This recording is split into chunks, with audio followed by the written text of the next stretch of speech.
لبيك اللهم لبيك لبيك لا شريك لك لبيك إن الحمد والنعمة لك والملك لا شريك لك.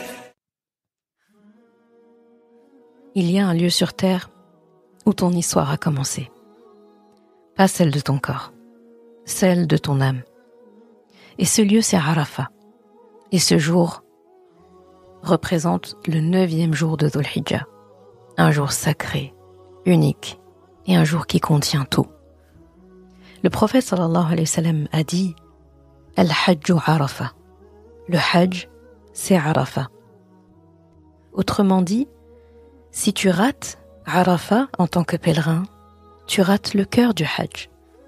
Et si tu vis Arafat, eh bien, tu peux te permettre une renaissance.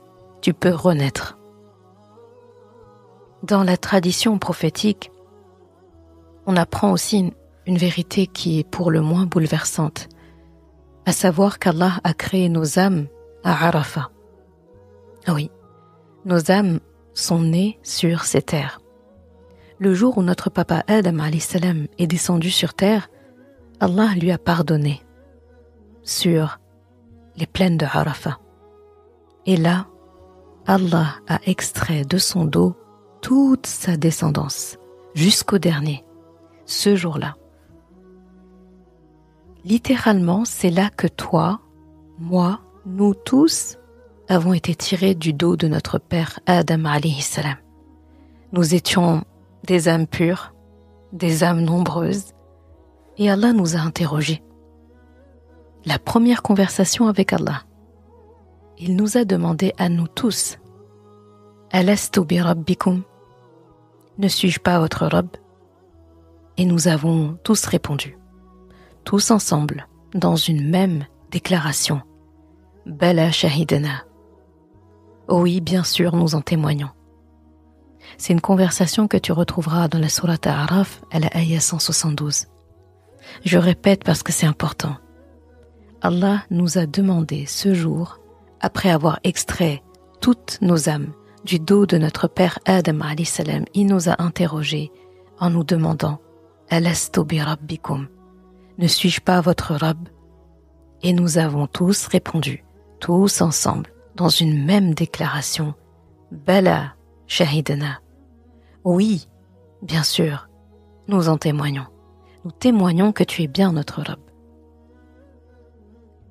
C'est un pacte. Je ne sais pas si tu réalises que c'est la plus ancienne des promesses.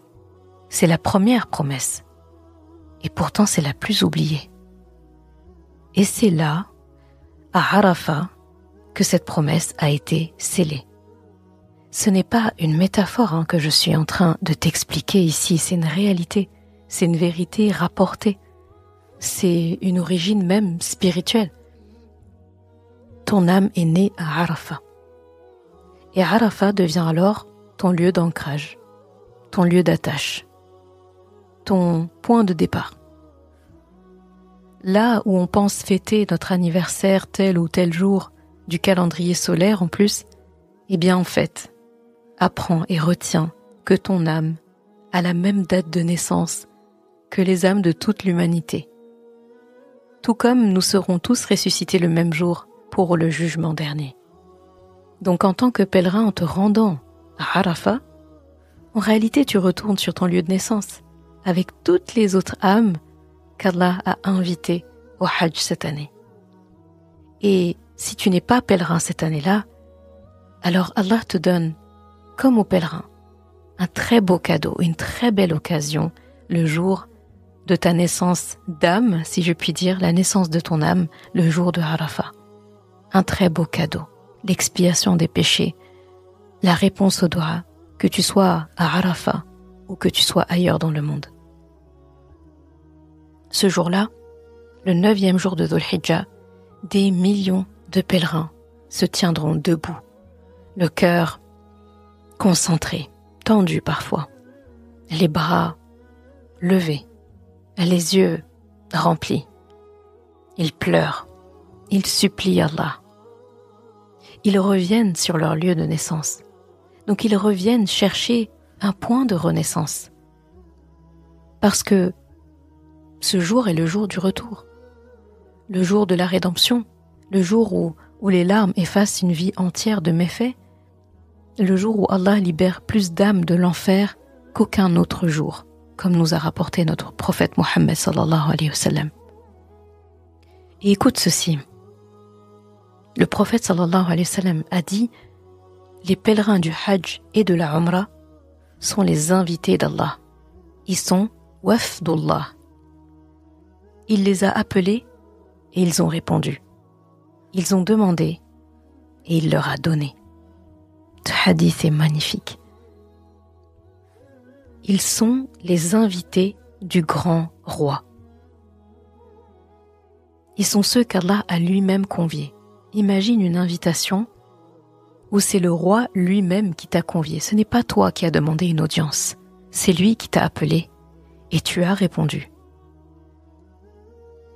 Et ce jour-là, à Arafat, ces mêmes invités répondent à l'appel ancestral par « Labbaik Allahumma labbaik » « Me voici, ô Allah, me voici ». Et ce n'est pas tout. Le prophète sallallahu alayhi wa sallam a dit « Allah se vante auprès des anges à propos des gens de Arafat. Il leur dit « Regardez mes serviteurs, ils sont venus à moi, poussiéreux, ébouriffés, depuis toutes les horizons de la terre. Je vous prends à témoin que je leur ai pardonné. » Un hadith aussi poignant que les autres. Ce jour-là, Allah mentionne ton nom auprès des anges.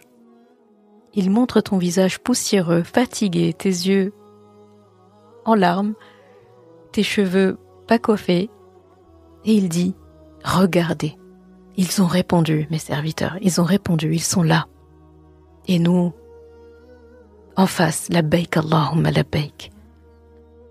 Arafat est un jour si immense, si grand, si solennel, qu'aucune autre adoration, finalement ce jour, est attendue en dehors de l'invocation. Le prophète sallallahu alayhi wa sallam, le jour de Arafat, lors de son unique hajj, eh bien, son adoration principale et la seule qu'il faisait à la station de Arafat, c'était l'invocation, les doigts. Il restait, selon les narrations, les bras tendus, mais d'une façon où il le faisait rarement, comme quelqu'un qui voulait attraper quelque chose du ciel. Il suppliait Allah sans relâche. Il n'a fait que ça, debout à Arafat. Et les compagnons qui l'ont vu, les bras si levés, si tendus, n'ont pas osé le déranger pour lui poser une question qui les taraudait. Ils voulaient lui demander « Est-ce que le jeûne est requis pour eux à Arafat ce jour de pèlerinage ?» Or le prophète sallallahu alayhi wa sallam, qui voulait leur répondre, qui voulait pas qu'ils restent en train de jeûner par peur justement de manger alors qu'ils devaient jeûner, et comme il ne voulait pas interrompre ces invocations, eh bien, par une main, il a pris de l'eau qui était posée à côté de lui et il a bu devant les pèlerins. Et il a gardé l'autre main en train de faire des invocations. Et par ce geste, il leur indiquait qu'il n'était pas requis pour les pèlerins de jeûner ce jour-là. Parce que le jour de Arafat, pour le pèlerin, l'objectif n'est pas de jeûner.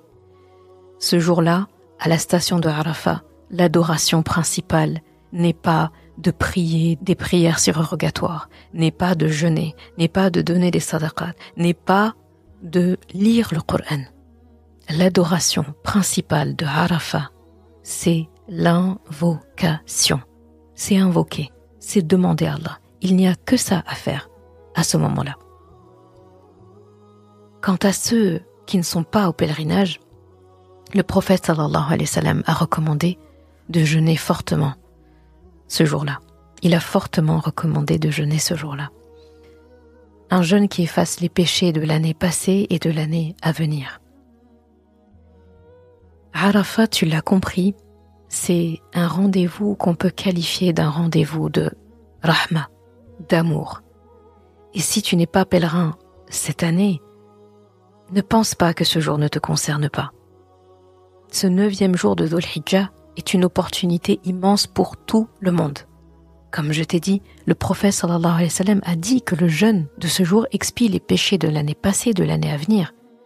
Ce jour-là, c'est un jour où le ciel s'ouvre, où les invocations montent, où les cœurs reviennent. C'est un jour où on peut dire sincèrement « Ya Allah, je suis perdu, mais je te cherche.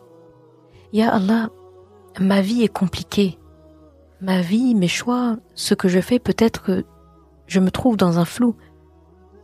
Mais toi, Allah, tu es une lumière, tu es un nour. » Arafat, c'est le jour, c'est le lieu surtout de ton premier oui. Et en ce 9e jour de Dhul Hijjah, aujourd'hui c'est le moment d'un nouveau oui. Un oui qui est conscient, un oui de repentance, un oui qui engage. Et peut-être qu'en vivant Arafat comme il se doit, Allah te comptera parmi ceux qui ont tenu leur promesse ce jour-là, quand il leur a demandé « Ne suis-je pas votre Rabb ?» et que les âmes ont toutes répondu en chœur « Bala shahidana » Oui, oui ya Allah, oui notre Rabb, oui nous témoignons que tu es bien notre Rabb. Qu'Allah subhanahu wa ta'ala nous compte parmi ceux qui sont véridiques et qui répondront à cette promesse ancestrale, ancienne, cette première promesse par Bala shahidana, à nouveau. Qu'Allah nous compte parmi les gens sincères et nous compte pas parmi les menteurs. Car quelle est la chose la plus grave si ce n'est de trahir une promesse, qui plus est une promesse faite à Allah subhanahu wa ta'ala. Dans le prochain épisode, nous évoquerons le sa'i, le parcours entre Safa et Marwa. Et on va parler de cette femme, Hajar alayha salam, dont les pas sont devenus des actes d'adoration.